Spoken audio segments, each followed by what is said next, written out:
Hi friend, आज हम लोग बात करने वाले हैं स्कीपर लिमिटेड इंडिया स्टॉक के बारे में। इस स्टॉक में आज के दिन आपको काफ़ी बड़ी खुशखबरी आती हुई देखने को मिली है। इसलिए इस स्टॉक में आज के दिन आपको 1% से भी ज़्यादा का मूव आता हुआ देखने को मिल चुका है। अगर हम लोग इसकी 5 डेज़ की बात करते हैं तो आपको इसमें 15% के अप्रॉक्स रिटर्न आता हुआ देखने को मिली है। अगर 1 मंथ की बात करते हैं तो आप देख सकते हो इस स्टॉक में आपको 41% से भी ज़्यादा का रिटर्न आता हुआ देखने को मिल चुकी है।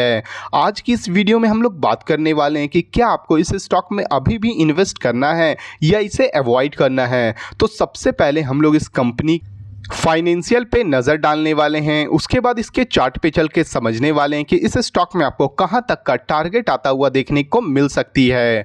कंपनी की अगर हम लोग मार्केट कैप की बात करते हैं तो 5328 करोड़ रुपीज़ का देखने को मिल रहा है।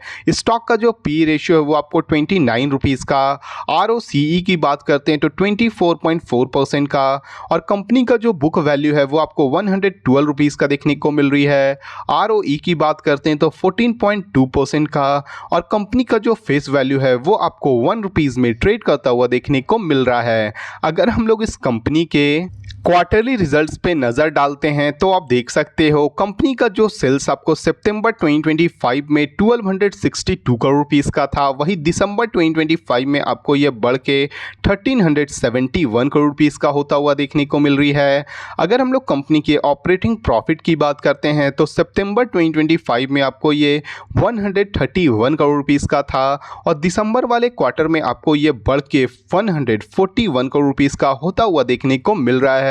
कंपनी आपको क्वार्टर ऑन क्वार्टर बेसिस पे सेल भी बढ़ता हुआ देखने को मिल रहा है, और कंपनी का आपको प्रॉफिट भी बढ़ता हुआ देखने को मिल रही है। अगर हम लोग इस कंपनी के प्रॉफिट एंड लॉस स्टेटमेंट पे नज़र डालते हैं तो आप देख सकते हो कंपनी का जो सेल्स मार्च 2024 में 3282 करोड़ रुपीज़ का था, वही मार्च 2025 में ये बढ़ के 4624 करोड़ रुपीज़ का होता हुआ देखने को मिल रही है।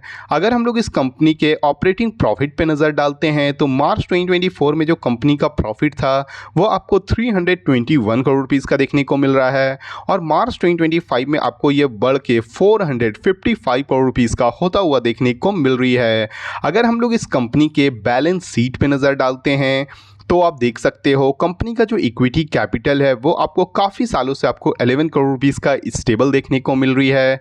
अगर हम लोग कंपनी की रिजर्व्स की बात करते हैं तो मार्च 2024 में जो कंपनी का रिजर्व है वो आपको 881 करोड़ रुपीज़ का देखने को मिल रहा है, और मार्च 2025 में आपको ये बढ़ के 1172 करोड़ रुपीज़ का होता हुआ देखने को मिल रही है।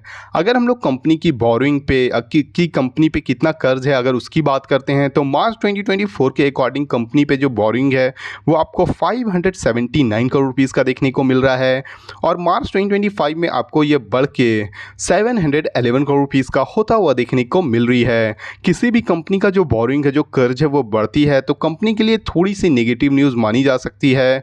वहीं पे किसी भी कंपनी का जो रिजर्व बढ़ता है वो कंपनी के लिए काफ़ी बड़ी पॉजिटिव न्यूज़ मानी जाती है। अगर हम लोग इस कंपनी के शेयर होल्डिंग पैटर्न पे नज़र डालते हैं तो आप देख सकते हो कंपनी का जो प्रोमोटर का जो होल्डिंग है वो मार्च 2026 के अकॉर्डिंग आपको 66.50% का देखने को मिल रही है। फॉरेन इन्वेस्टर की अगर हम लोग बात करते हैं तो 6.07% का देखने को मिल रहा है। डोमेस्टिक इन्वेस्टर की अगर हम लोग बात करते हैं तो 1.66% का, और पब्लिक की होल्डिंग की बात करते हैं तो आपको ये 25.77% का देखने को मिल रहा है। कंपनी का ओवरऑल जो फाइनेंशियल है वो आपको काफ़ी अच्छी देखने को मिल रही है। चलिए हम लोग इसके चार्ट पे चल के समझते हैं कि इस स्टॉक में आपको कहां तक का टारगेट आता हुआ देखने को मिल सकती है। जैसे कि आप देख सकते हैं हम लोग इस स्टॉक के चार्ट के ऊपर आ चुके हैं। ये जो स्टॉक है वो करंटली अभी आपको 471 रुपीज़ के पास ट्रेड करता हुआ देखने को मिल रही है।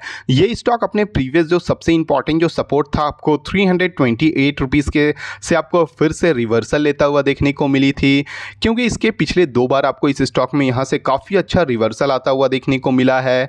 इस बार भी आपको जब ये स्टॉक 328 रुपीज़ के पास आती है उसमें आपको काफ़ी अच्छा रिवर्सल आता है, और ये स्टॉक आपको 328 रुपीज़ से 471 रुपीज़ आपको डायरेक्टली जाता हुआ देखने को मिल रही है। इस स्टॉक का जो अगला टारगेट होने वाली है वो आपको 585 रुपीज़ का होने वाला है। अगर ये स्टॉक 585 रुपीज़ को ब्रेकआउट करती है तो फर्दर अपने ये जो ऑल टाइम हाई है वो आपको 664 रुपीज़ तक भी आता हुआ आसानी से देखने को मिल जाएगा। अगर आप इस स्टॉक में इन्वेस्ट कर चुके हो या इसमें इन्वेस्ट करने के बारे में सोच रहे हो तो बिल्कुल कर सकते हो, क्योंकि ये स्टॉक आपको शॉर्ट टर्म और लॉन्ग टर्म में काफ़ी अच्छा रिटर्न बनाती हुई देखने को मिल जाएगी। ये जो वीडियो वो केवल एजुकेशनल पर्पस के लिए है। अगर आपको इस वीडियो से थोड़ी भी वैल्यूबल इंफॉर्मेशन मिली हो तो प्लीज़ वीडियो को लाइक और चैनल को सब्सक्राइब करना ना भूलें। Thank you.